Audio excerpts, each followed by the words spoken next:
work. You can find all your media information there, we'll have transcripts there, press conferences, everything like that, photos, post-game. Credential request will also be on that page. Currently it is set up, but there aren't games, and we're going by game request option. Each month you can request for that month's games, but we don't have a schedule yet, so we will wait on that and I'll send out information. And with that being said, we'll open it up for later. All right. Well, just like this, our spring and summer have been very different.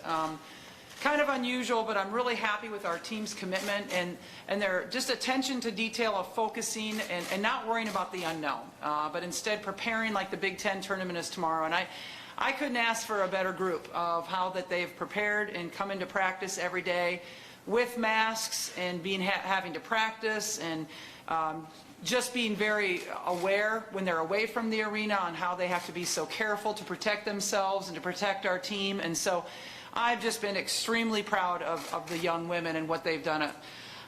You look at this year, obviously the last couple of years we've lost a lot in graduation. And when you think of the last 3 years, a Big Ten Player of the Year has been wearing an Iowa women's basketball jersey. And so that's a lot of loss over the last couple of years. But we're kind of focusing instead on what we return. And obviously, I want to start that conversation with Monica Sinano. Monica was a first-team All-Big Ten selection as a sophomore. It's really remarkable. I mean, she was the second best field goal shooter in America last year. If she would have made 2 more field goals, she would have led the country in scoring. 2 more or in field goal percentage and 2 more, field goals over the course of 30 games. Her improvement from freshman to sophomore year, I think was nothing but remarkable, and her commitment. So I'm so excited to have Monica for a few more years, and I think she's just continued her growth over the past year. Lexi Civilian returns as a 5th-year senior for us. She is also a captain along with Kate Martin and Zion Sanders. All 3 of those women have done a really terrific job of just their leadership, kind of during this uncertain time. McKenna Warnock returns. McKenna was on the all-freshman team. Just a terrific power forward for us. She rebounds well. In addition, she can really, be physical inside, but also bring people out for 3-point shooting, and so she really can stretch the defense as well. Gabby Marshall has also really improved, and really, I just feel like all of our returners made some significant progress over the summer.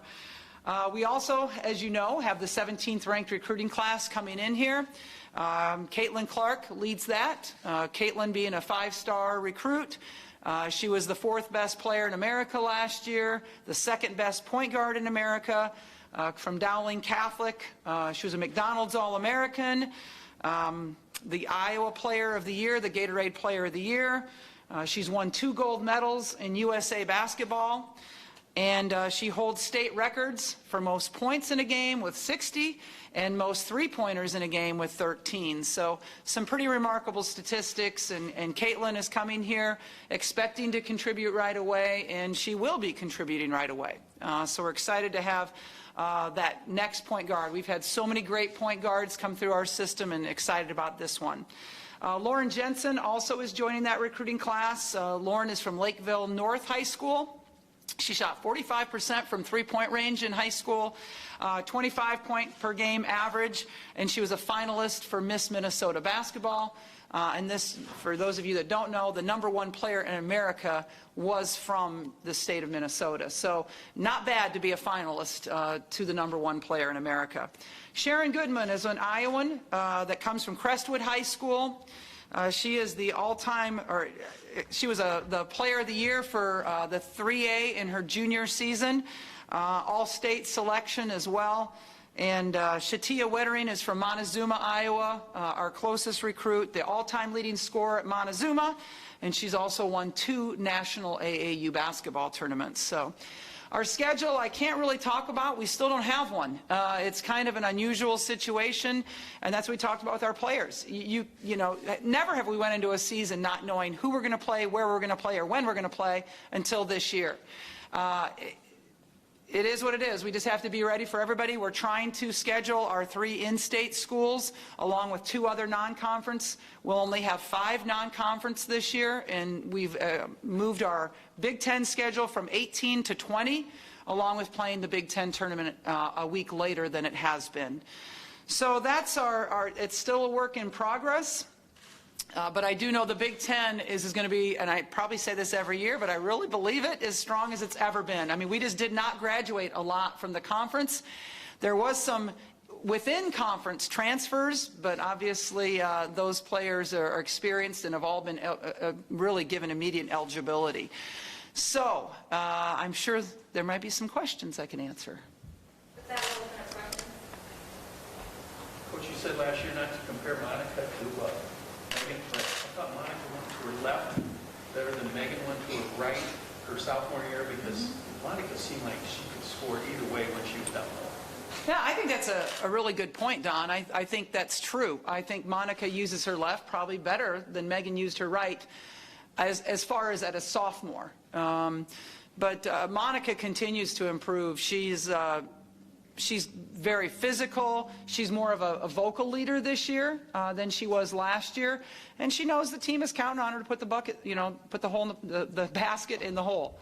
Did that surprise you a little bit with her field goal percentage? I mean, she was just tough down low. I mean, I'd be silly to say that I wouldn't be surprised. I mean, come on. I mean, she goes from being really a very role player her freshman year to being the second best field goal shooter in America. So who wouldn't be surprised by that? That was remarkable.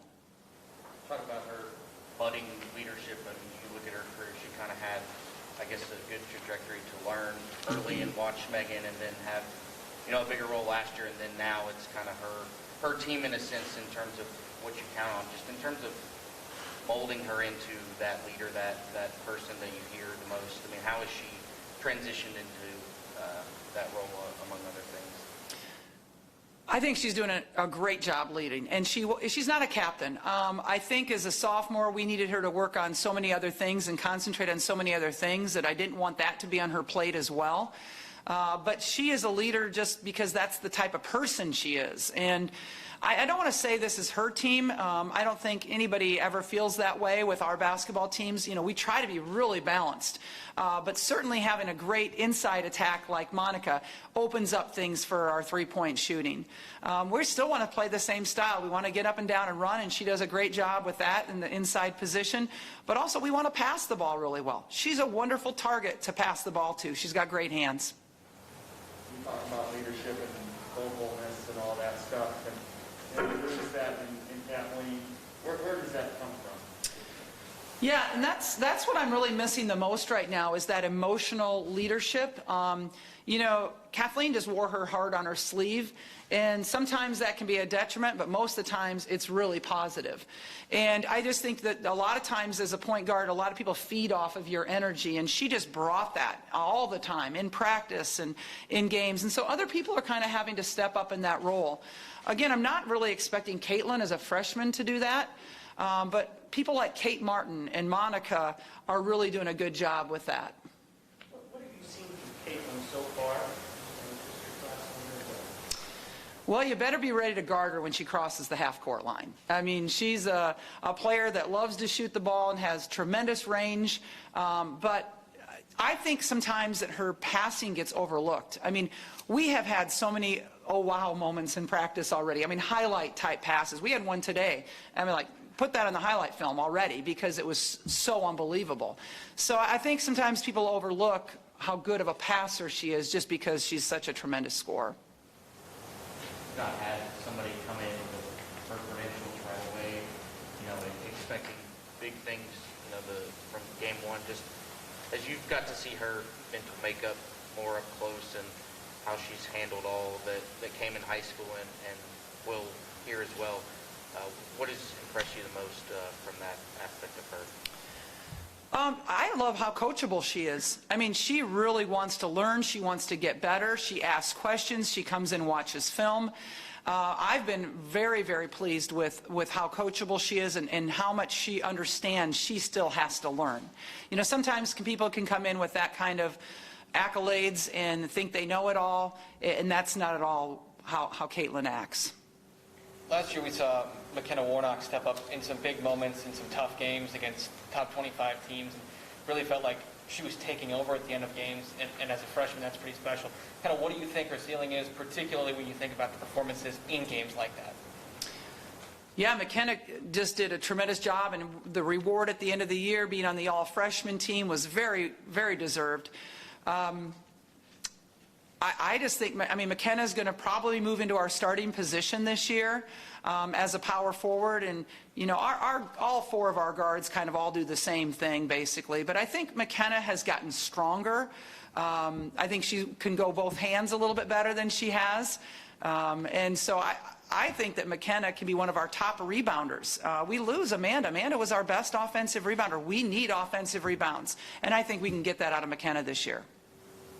You mentioned this is the second year in a row you're coming to this press conference and you've lost the Big Ten Player of the Year. Three. Yeah, well, three, but you lost two years in a row. You lost them. So do you think that there might be a player on this roster, maybe a couple options, who could be in competition to make it a fourth straight Iowa women's basketball players, Big Ten Player of the Year? I don't know about fourth straight, but I think ultimately we could have one of those players in an Iowa jersey this year. I don't know if it's going to happen this year, but I think ultimately we could. We're a very young team. And we're optimistic, but we're also realize that what other people in the Big Ten have returning in their very senior-dominated teams, and we're not. We could possibly start, not have any seniors in our starting lineup. How much will you need Clark to score? Obviously that's what she was known for in high school. How much is she going to have to do that this year? I think she's going to have to do it because that's her game. And I think she will be out of sorts if she's not doing that, if she doesn't have the ball in her hands, if she's not looking for that. So I don't think we'll see the best Caitlyn unless she is really looking to score. But again, I caution her and really all of us that, she's not going to put up the numbers she did in high school. She averaged 35 points a game or something crazy like that. No, we're a balanced team. And she's smart, and she's played out with enough good players with the USA basketball experience that she understands that. And she knows this isn't going to be a one-woman show. She understood that when we recruited her. What was the sales pitch you think you sold her on? Taking us back to the Final Four. That's really something that we want to do. We want to get back to the Final Four, and it hasn't been done since we've been here. We were one game shy a couple of years ago. Why not? And I think that wearing the Iowa jersey is also something really special for young ladies that grow up in this state, to be able to put on the University of Iowa jersey and walk out of that tunnel into our great attendance that we get here. It's pretty special. Lisa, you always had great crowds at games. What is it going to be like to not have fans, and how is that going to impact the game? And Tom, I'm worried about that because I think that our fan support has been so outstanding. The last 2 years we've been in the top 10 in the nation in attendance, and I am concerned because I think they bring a great energy to our arena. We haven't lost here for 2.5 years. Part of that is because we've had good teams. Part of that is because we have a great home court advantage. Our home court advantage was based on our very vocal, knowledgeable fans. And not having that, I think, is going to take a little bit of our energy away, and we're going to have to find our own energy to play this year. Now, I always think that's kind of a silly thing to say because who wouldn't want to play the game you love as a 20-year-old? You should have energy all the time, but it sure is nice, late in the game when you'd have that crowd just, really get behind you and really drive you. Is that more challenging with a younger team like you might have this year? I think it is. I think it is because they don't know what it was like to play into Carver, but they also don't understand how to play 40 minutes, right? They've not done that before. They don't understand how physical the game is. They don't understand all those things. So I think, having that comfort of having all those fans behind you taken away is a little bit of a detriment. I like Caitlyn. She played with the USA basketball. She got a lot of those high-level games, so you think that will maybe give her a little head start on what to expect, the physicality of the game? I absolutely do. I think when you have experiences like that, when you're playing not only against the best in the United States, but the best in the world, you have a head start on everybody. You know the game, you know how it's played at that level. I think it's a huge advantage. You're looking at Janet, kind of build a reputation as,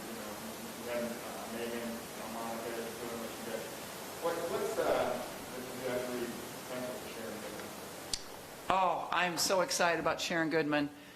You know, I think last year, one of our downfalls is that we didn't have a good backup 5. And now, this year, we have 2 exceptional post players. Sharon is playing as well as Monica in practice. I mean, it would be hard right now. I mean, right now, Monica has the start because of the experience level. But I am not going to hesitate to go to the bench and to use Sharon, and to have the comfort of knowing that you have, 10 fouls to give down there is tremendous. And not us having to change our game plan so much when Monica, needs a break or gets into foul trouble or something. Sharon is strong. She has improved her hands. She runs the floor. She is shooting about 70% in practice, the same as Monica. I have been extremely pleased with Sharon Goodman. What do you expect the three-year affecting the women's game? For example, Monica could play 3 more years at Iowa because of the eligibility. How do you see that unfolding?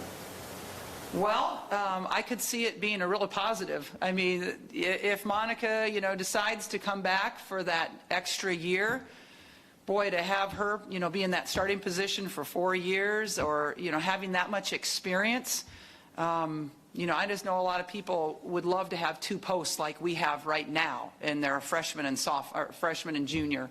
So if, you have that experience around for that long of a time, I think it could really bode well for us. What do you expect from Megan Meyer this season? Megan has also improved tremendously. 3-point shooting has been incredible, off the charts. She has really moved up in the rotations. So I'm excited about the progress that Megan has made. You mentioned Lexi, Captain, obviously, somebody who's been here for a while. Maybe at times in her career, her playing time or whatnot has not gone exactly how she wanted, but with, openings in that backcourt with Kinsey and Captain moving on, how do you see her presence and just her veteran demeanor, leading in and having a We need it. We need that veteran, that maturity out there on the court, especially since we are so young.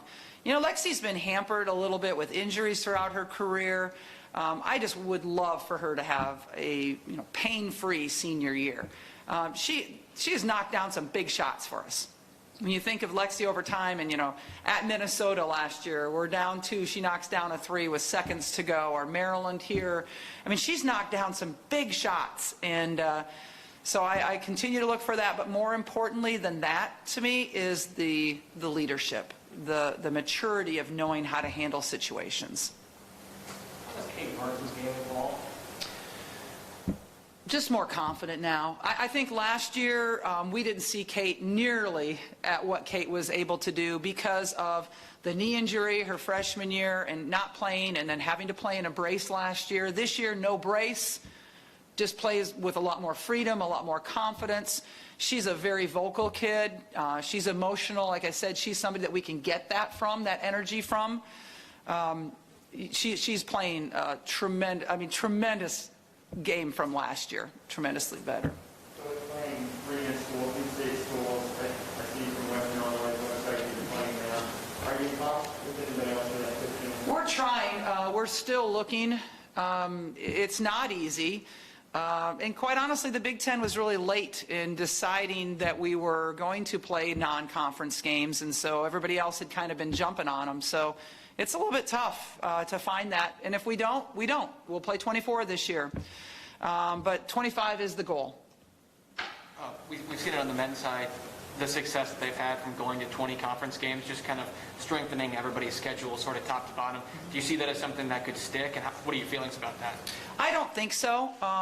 We've been kind of assured from the ADs that this is a 1-year adjustment, and I think it's a smart adjustment this year because we want to play in the Big Ten. I mean, it's for health reasons, competition level. I mean, playing in the Big Ten is the best. So we're glad that we're able to play 20 this year.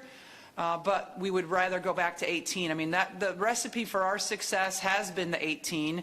I mean, last year we had a great number, or we were going to have a really good number from the Big Ten getting at-large bids, and so I think we have a good recipe for success right now for our conference, being ranked like second best in the country, and so I think we'll be okay. Lisa, you look at, you mentioned Caitlyn being from Iowa and wanting to wear the team name on her jersey. You're from Iowa, you play here. Your assistants are from Iowa. A lot of the great players that you coached are from Iowa. You sense a pride in the state, and then, of course, for yourself and coaching here. I mean, I know you guys helped with the derecho cleanup, if I recall. So, I am so thankful that I get to be the coach here. I mean, this is 21 years. I pinch myself that I get to do this, that I am the women's basketball coach at the University of Iowa. I take that. I am so proud of that. I am so thankful that I get this opportunity.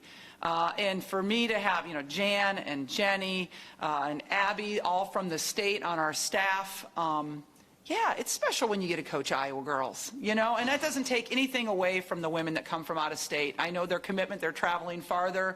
But, almost every one of those women, when they leave our program, they always are like, I'll always be an Iowan now. I mean, Megan feels that way. Tanaya feels that way. It's what I hear all the time is that they're so proud that they chose to come here, and they feel so proud that they played here. But, man, when you're an Iowan, it's special. It really is. It's like I joke sometimes, it's almost like a religious experience when you put on that Iowa jersey for the first time and walk out of that tunnel.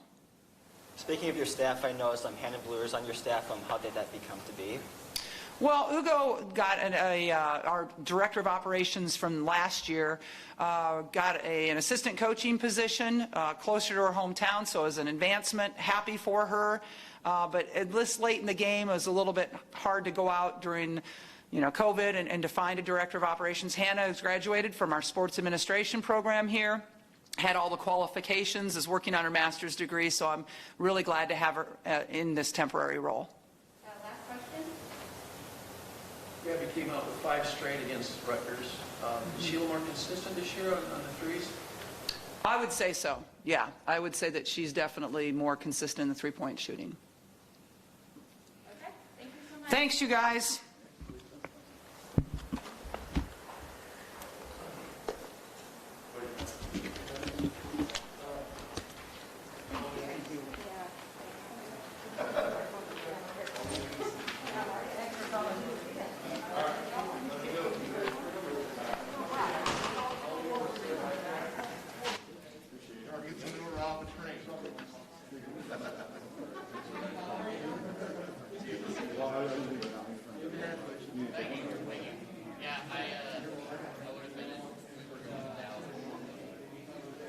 What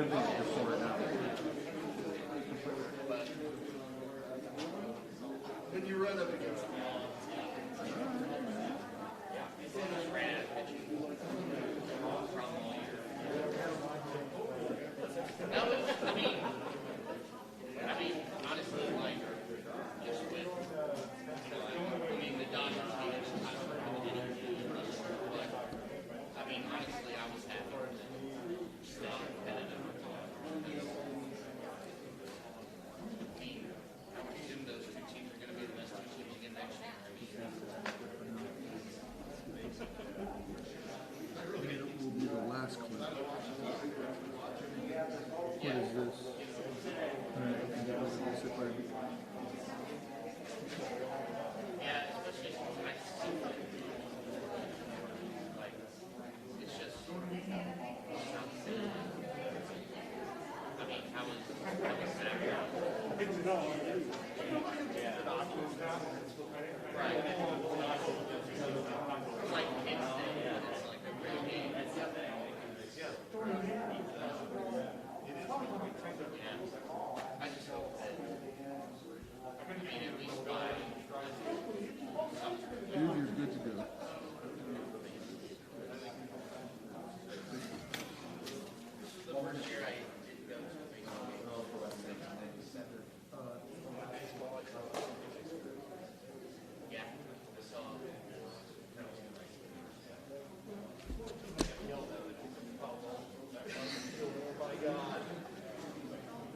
couple other quick announcements that I forgot to mention earlier.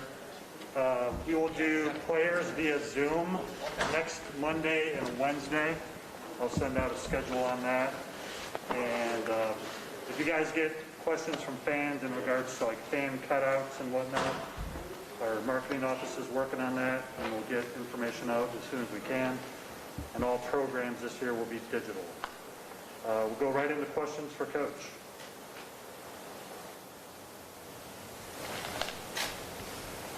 Coach, obviously a lot of attention on Luca, but Joe Wieskamp has shown steady improvement. How is he going to be a better player next year, this season? The thing about Joe, he's an incredibly hard worker, and he's smart. So what you're going to see is a guy now as a junior who started for 2 years, been a really good player, not only in our league but nationally. He's just going to be better. He's stronger. He's really worked on, his ball handling, his attacking the basket. I mean, his shooting. He's a great shooter, but he really works on it. So he's even shooting the ball better. So he's just going to be a really aggressive offensive player in his junior year now, who's physically ready to be one of the elite players in the country. So he's showing, there were a few games last year, I think in Minnesota for one, where they defensively just got physical and really hounded him, and hard for him to Yeah, I don't think get that'll be a stuff. problem for him this year at all. He'll be able to handle that. Coach, how have you seen Jack Nunji respond now that he's fully cleared? Jack's been terrific. He looks great health-wise. He's in great shape physically. He's been lifting now, for the better part of 2 years, even though he had an injury. So his upper body looks really good. Terrific shooter, skilled big guy who can play, multiple positions. He's a shot blocker. He's a tremendous low post defender. He's a runner. He can stretch the floor, and he can really pass. So we're really excited about getting Jack back. Too early for you to project a probable starting lineup? Yeah, I think so. But, the good news is we have a lot of options, and right now, fortunately, everybody's healthy. Man, how did the game of Gonzaga come from? It's like anything else this year. We were all set to play Oregon State. Their schedule was in flux. They didn't know what their league schedule was going to look like, whether they were going to start playing this semester or next semester only. They didn't know when their conference games were going to be. A lot of conferences were talking about trying to get as many conference games in December as possible. So it really wasn't going to work for them. So then there was an opportunity. The thing about those folks up in Sioux Falls, they're in constant communication with various programs. And so, Gonzaga was interested in playing the game. We were still interested in playing the game. It had to be on the 19th. I think it was originally scheduled for the 20th or the 21st, whatever. So you just have to be flexible with, what you're doing with your schedule as best you can. Obviously, we would want to play Gonzaga if we could in a situation like that. The fact that it's going to be on CBS is great for both programs. It's an opportunity to play a team that could very well be ranked #1 at the time. And I think it's important that you recognize opportunity to play people. I always say, when we have a good team, you got to go play people. And that's what we're doing. When you've got so many good players, how does that elevate the level of practice and snowball technique? Yeah, the practices have been incredibly competitive, and I try to not always have the same 5 guys going against the same 5 guys. Okay, this is my top 5, 6, 7. We kind of rotate those guys on different teams, try different combinations, and because very well may have to play different combinations this year, not knowing what's going to happen week to week. The good news is we have a lot of different options to look at if we need to. It starts with our experienced guys, but I think the freshman group in particular has been really competitive. They got here in the summer, and we're able, we had the quarantine period, but those guys have been able to lift and learn, and they're good players, and they're versatile. So, I like so far how those practices have gone in terms of competitiveness, and that only makes you better, when guys are challenged every day, and you don't have to be where you're, okay, we're going to get ready today because we have a game. Now you have to be ready today in practice because guys are coming after you. With the uncertainty with COVID, can you even project redshirt at the stage, or is it all? We wouldn't redshirt anybody this year because everybody has a free year. Yeah, so it's kind of a non-factor. We were thinking about it. I think it would have made sense to, because you want to protect. Yeah, everybody's ready to play. You want to protect eligibility and space your classes if it makes sense. But then, of course, you deal with injury. Sometimes injury will dictate more opportunity or less opportunity for a particular individual. But now it's all hands on deck, because at any point in time somebody could be pulled out for 21 days. What kind of team are you going to have this year in general and compared to the one that went through the Big Ten season last year?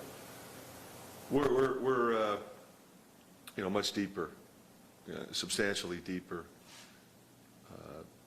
We've got veteran guys coming back who have produced at this level, but at the same time, it won't change in terms of our ability to share the ball. I mean, it's a very unselfish group. You got a lot of guys that can score, a lot of guys who want to score, a lot of guys who can carry a team on any particular day. But, I've seen no selfishness at all in terms of, I want to get mine. It's not like that at all. They move it, they share it, they communicate with each other.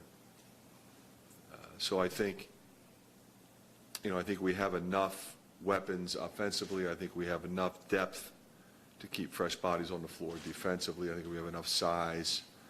I think most importantly, we have enough three-point shooters, because you can't have enough of those, especially the way the game's being played today, and especially the way we play. So, I really like our team. I like how we sort of handled the pandemic, from last year's disappointment at the end of the year, through the uncertainty, through the we're back to playing, but no, we're not playing because some guys got sick. Now we're back to school, and now there's a spike. I think we've got sort of a singular focus on what's in front of us. I think our guys have, for the most part, made good decisions off the floor, but that's absolutely critical. But you would expect that from a mature group, especially a group of guys that have character. So, Brandon, the virus, is that something you bring up, address every day when you're with your team? We don't address it every day, but we address it, pretty consistently, because all of the success that we hope to have is going to be predicated on the ability to stay healthy. Brandon, what will it be like to play games in Carver without fans? And have you kind of tried to prepare the team for that? We really can't. We're going to have a dress rehearsal on Saturday, where we'll have refs, and we'll have the table set up the way it is. We'll have the benches set up the way it is. We'll have some crowd noise the way it's going to be.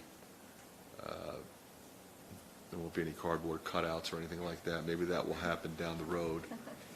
But, it's interesting because you have to, just deal with whatever comes before you. I mean, we've been doing that now for months, and hopefully, being a veteran group will be better capable of handling that. Will not having fans on the road make you an even more dangerous team without the home court advantages? I think that's a fair observation. I mean, maybe it would, but you could argue that we'd be better off on the road, being that we have a veteran club. So there's two ways to look at that. I think what you just hope is that this group knows and understands what we have to do night in and night out to beat our particular opponent, and if we lose, that we're mature enough to evaluate what needs to be corrected, make those corrections, and be better the next time we play.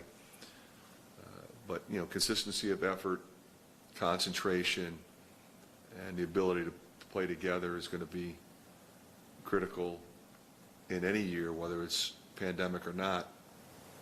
So I think this group in particular has what it takes to play with what would be, certainly a non-traditional atmosphere. As the reigning Big Ten Player of the Year and the preseason pick, obviously Luke is going to get everyone's best shot.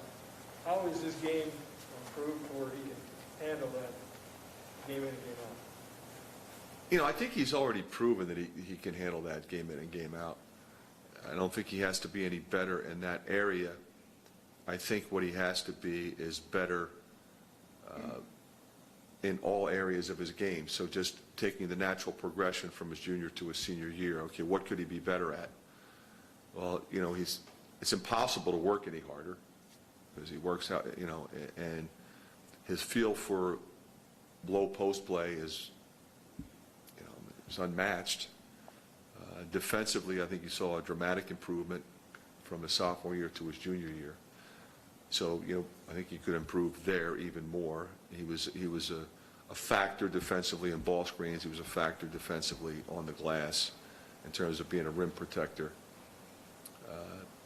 He really shot it well last year from three-point range. I think you'll see that improve as well. I mean, he's really shooting with great confidence. He's shooting a lot more from three-point range. So I think you'll see a better player just because he's worked that much harder since the season ended. Because, he was in a gym, even though it was hard to find gyms, he found one. He would be in there by himself, and then when he could be in there with some other, he'd be in there. And he's on vacation. He's doing sprints on the beach. I mean, the guy's just relentless, and that's why he's great. Seems like you have a collection of guys that love high expectations, so they're ranked number 5 in the country. How do you think they respond to that? I think you have to, you have to embrace it. I mean, you have to enjoy it, and I think they do, but they also understand it and respect it. You see, some of the great teams, what, we have 7 in the top 25, so I think there's a tremendous respect on behalf of our players for the rest of the conference, but then also there's other teams on that list that we're going to be playing that aren't in our conference. So we know what's before us, but I think that, that's the fun of it, essentially. A lot of coaches, we try to temper expectations, or at least a little key, and you don't. What's your thinking about that? I really think it's important that when you have older guys that have proven that they can be successful at this level, and we have one, the challenge is, can we win more? Can we win more against a tougher schedule? That's what competition is. And so, I just think it's foolish to kind of create any kind of guys that we're going to disguise. We're not going to be as good. I got this guy hurt. I got that guy hurt. There's not going to be any crowd. It's going to be a weird year. The game might get canceled at the last minute. You know what? We're going to show up and play, and we're going to be ready to play whoever shows up to play against us. And if the game gets canceled, then we'll prepare to play the next game. It's going to be a goofy year. It is. But we have a good basketball team. We have really good players. We have character on this team. And at the end of the day, Mike, that's what they signed up for. You come to the Big Ten, you want to take on the big boys. And, we're scheduling the number 1 ranked team in the country preseason, and we're going to play them on CBS. That's why you come to Iowa, because you want that competition and you want that challenge. And I think, like I said earlier, you embrace it, you enjoy it, you don't run from it. We've seen what the offensive ceiling is for this team. You guys can be as good as anyone in the country offensively. What do you think the defensive ceiling is? Because obviously you've got a lot of guys that can do different things on defense. Yeah, I think, last year we were better. We need to be better defensively, but we also didn't have any depth, really. So that can be good and bad, because we had a group that settled in offensively. They knew they weren't coming out, and I think if you ask any player, they don't want to come out. They might say they like depth, but they want to play 38 minutes, 40, maybe. But I think we'll be able to have, fresh legs on the floor more regularly. We have, I think, length. When you look at some of our wings in particular, whether it be Patrick or the Murray twins, Tony Perkins is a terrific athlete, on top of obviously the guys that we already know. Aaron Eulis has played really well. He can play more than one position. So we have a lot of ways to keep pressure on the other team's defense, but hopefully sustain effort and pressure on the other team's offense. And ultimately, I think we have a really good rebounding team, or the potential to be a really good rebounding team. And I think if you could limit them to one shot, many times you see a broken play three. After a long tip out, boom, somebody hits a three. You had a really good defensive possession, they hit a three anyway. So you're hoping that, we have the activity level that's necessary to limit those opportunities for the other team. Coach, knowing the kind of year that it's been, I'm sure a lot of programs felt like they kind of had to play catch up, but knowing how many guys with starting experience you bring back, did it feel like you could kind of pick up where you left off? Maybe that gives you an edge? Well, I think that's the plan, but I think the other thing is I think you're seeing a lot of teams where players might have gone on to the NBA. They all stayed, not all of them, but a lot of them. So you're seeing, I think, across the board more veteran clubs, certainly in our league. So guys that maybe would have thought about leaving, I think I might have gotten drafted. I think I could have signed a two-way. But they all came back because there was no NBA combine. There were no NBA workouts. You had some interviews over the telephone, but, you had no way of knowing what your real chances were of getting drafted. So I think you're going to see, certainly our team is a veteran club, and I keep talking about that, but there's a lot of others. So I think you're going to see a different kind of college basketball from that standpoint. Is there a vocal leader on this team? Say that again? Is there a vocal leader on this team? Luka. Is it Bohan? Who is It's Luka. Luka, J-Bo does, obviously he's been our point guard for a long time. Connor's very vocal. Wieskamp is a guy who leads. He's a quieter guy, but he does now. He wasn't doing it much when he was a freshman, but he does now. But, those guys who have been through it, CJ, those guys will speak up. I mean, they have opinions, and they know and understand what we want, what we need to do. But I think the one big voice right now would be Luka. Fred, you've been here now 10 years. You've been here now 10 years since you walked off the tarmac at Eastern Iowa Airport. What are some of maybe the biggest memories over this last decade, maybe personally or professionally, with this program? Well, I think it was important to, reestablish ourselves not only within the conference, but, on a national level, because that's the expectation here. I think of some great teams we had, some great players. Obviously, getting us back to the NCAA tournament for the first time was critical. That was a big moment. It was kind of an interesting, difficult moment for our family at the time because it coincided with Patrick's diagnosis. But I thought the players handled that extremely well. And then we came back and had some really good teams. We had, I think of, the opportunity to coach Devin Marble. I mean, he's one of my favorite players I ever coached. Mel Sambasabi coming with me from back east, that was huge. There's so many great players. Aaron White, I mean, that kid, what he did statistically was impressive. But I think, being able to have a consistent winning program and establish a style of play that we have. You bring a guy in like Tyler Cook. He was a big get. I mean, we had to beat a lot of people to get him, and I knew it would be different when he got here because not only was he a great player, but he's an even better person. Peter Jock, we targeted him. Adam Woodbury, very first minute I got here. Mike Cassell, we targeted those guys, and they came. But then you look at a guy like Gable Ashaney, Anthony Clemens, guys were a little under the radar. didn't necessarily know if they'd get a Big Ten offer, and they got one, and they made the most of it. And then we have the National Player of the Year. I mean, you don't get that very often, but you're so proud of the kid because not only did he prove that he could do it, but he worked hard to get there. And you forget the emotion of, major surgery his sophomore year, and we didn't know if he'd ever play again.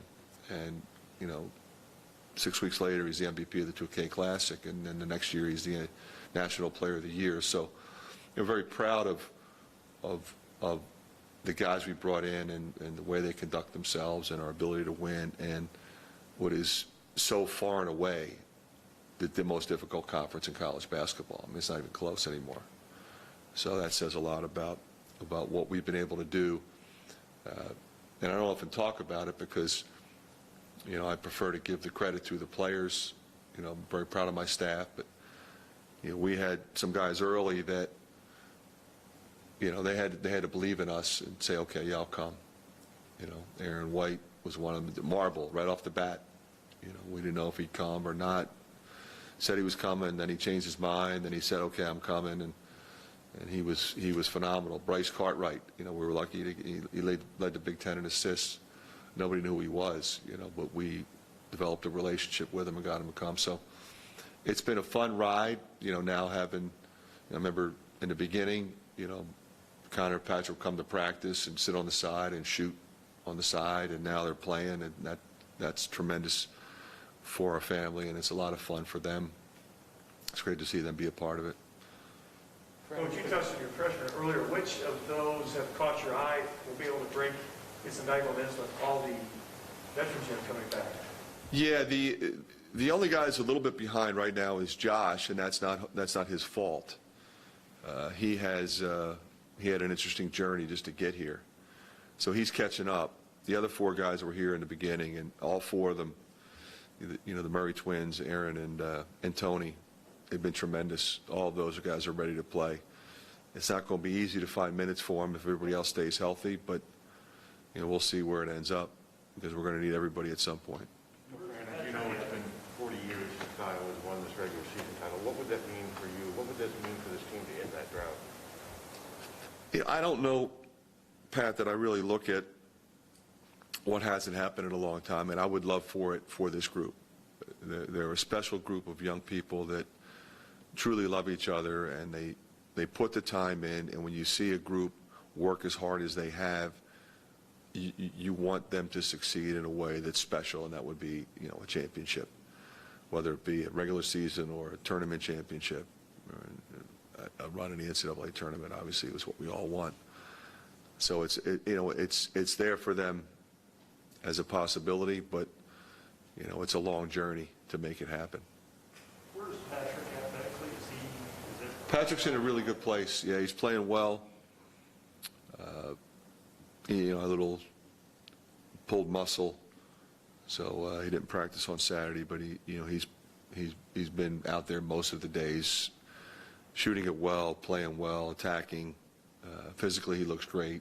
He was up to 205, which has been huge for him. It's hard to play in this league at 182, where I think he played at high school. So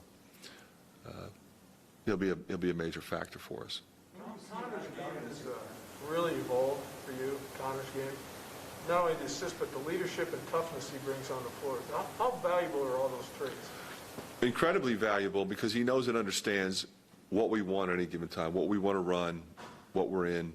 A lot of times we'll come out of a timeout, and guys will grab them, make sure they're going to the right place. I mean, he's the guy, and also I think not only does he know and understand what we want, I can play him at 1, 2, 3, and 4. I could play him at the 5 if I had to against certain 5s.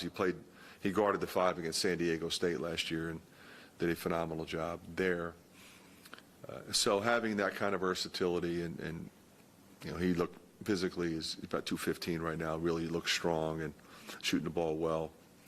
And again, it just gives you great flexibility with your lineup, because we can play him at the 4 like we did last year. We could put Jack in there with Luka and play those guys together. And we can move J-Ball around and take advantage of his tremendous shooting ability. I mean, it just gives me a lot of different ways I can go. A couple of years ago, there was this graphic that went around with the Wisconsin starting lineup was older than the Milwaukee Bucks starting lineup. That was a really successful Wisconsin team. We've seen Villanova have a lot of success with red shirts on their national championship teams. We've talked about the experience on the court with this group, but you have an old group in terms of age, too. How is that impactful? Well, I mean, that's, you always, or I always kind of built my program in that way. You know, you want your guys, if they have the opportunity to go pro and fulfill their dream and become millionaires and play in the league that they always aspire to play in, then that's what you want for them. But we've had a few guys leave, but most of the guys have played through and get better, and then they know and understand your system in a way that they can really be effective.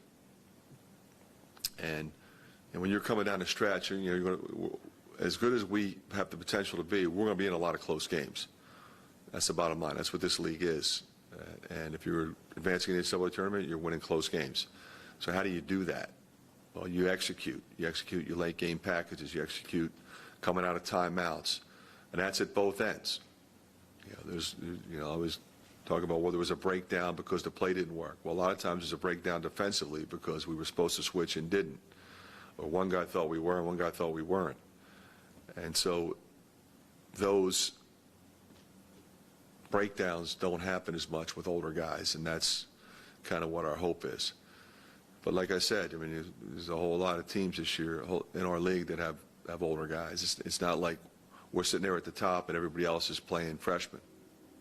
You mentioned close games. I know Luke was upset about his free throw percentage last year. This seems like it could be a really good free throw shooting team. What do you expect of that? Yeah, I would expect us to excel in that area. He's shooting it really well as himself. I mean, he's really worked on it. Yeah, he'll be a guy that'll be over 80%, I would think. As a team, like you're starting five. Yeah, you're shocked if they don't make it, but I would feel the same way with other guys as well. I mean, assuming the same team started last year, I mean, Joe was 83, J-Bo's, expect him to shoot 90. Weezy led the league. Murray twins, Patrick, they're all really good free throw shooters. Jack's tremendous.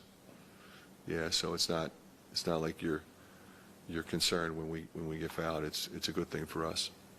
Well, what's the most fundamental, important thing about unselfishness? Well, the key is, when you think about unselfishness, it's okay. Do you have a team of willing passers?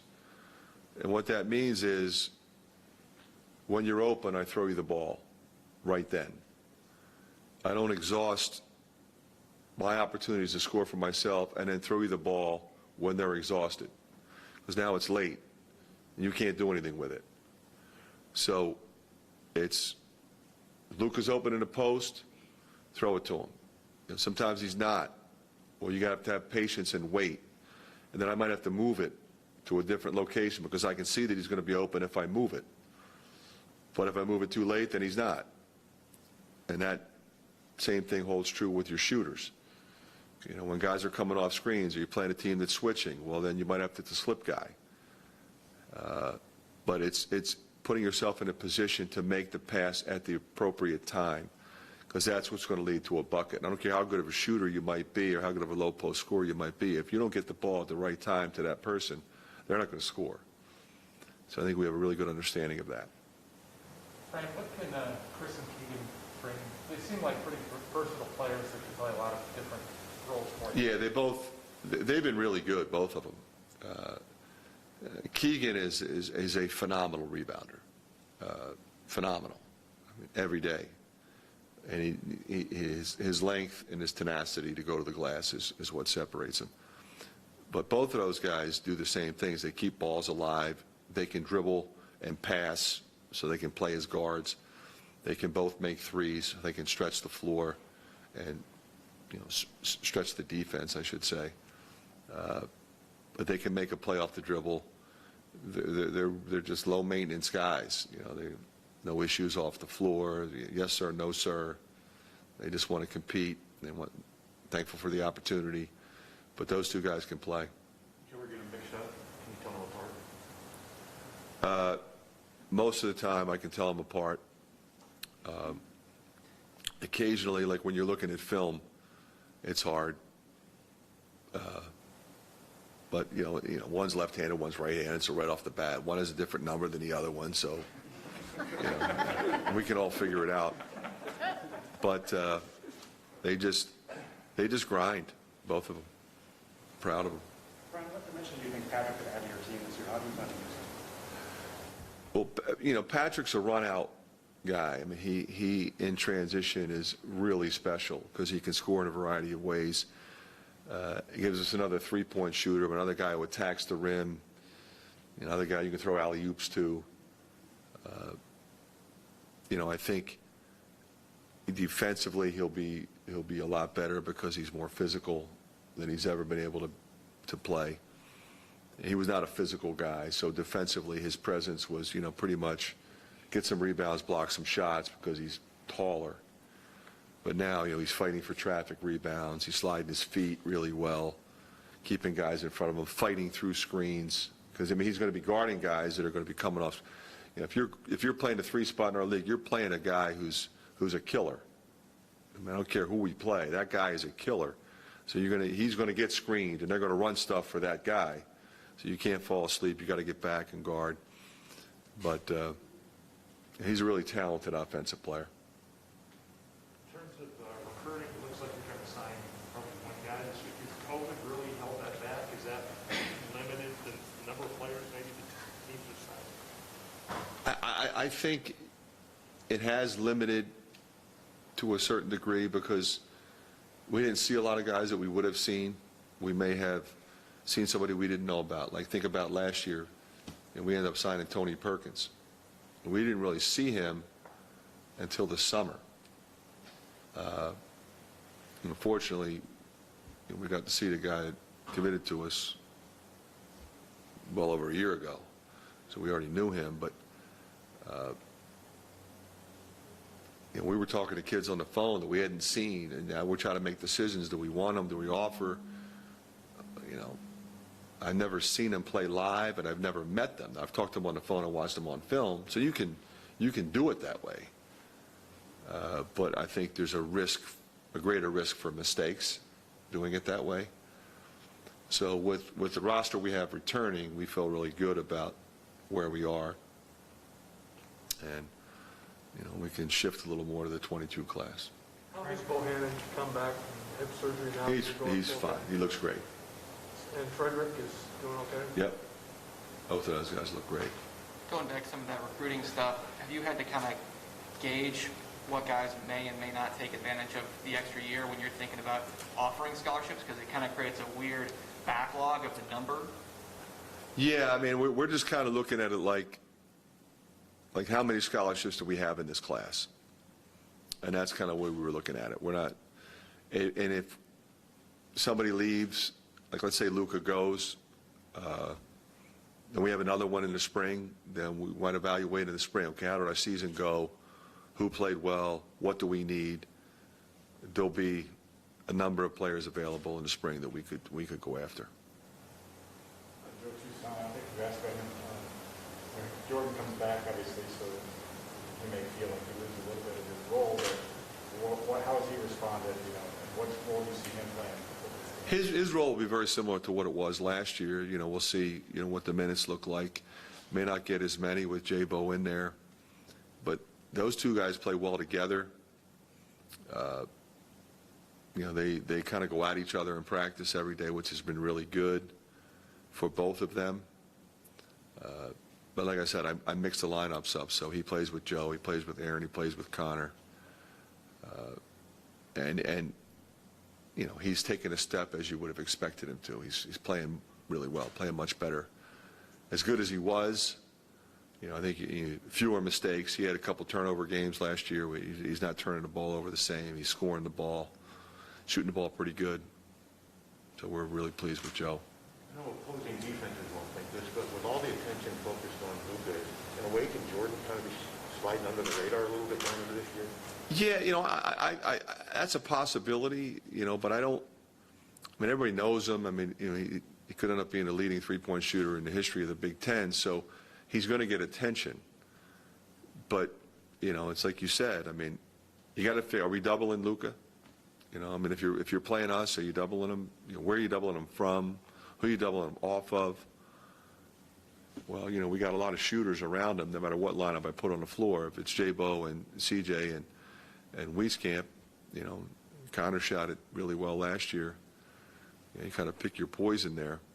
So he may get some more looks that he normally wouldn't have gotten, or maybe he didn't get 2 years ago.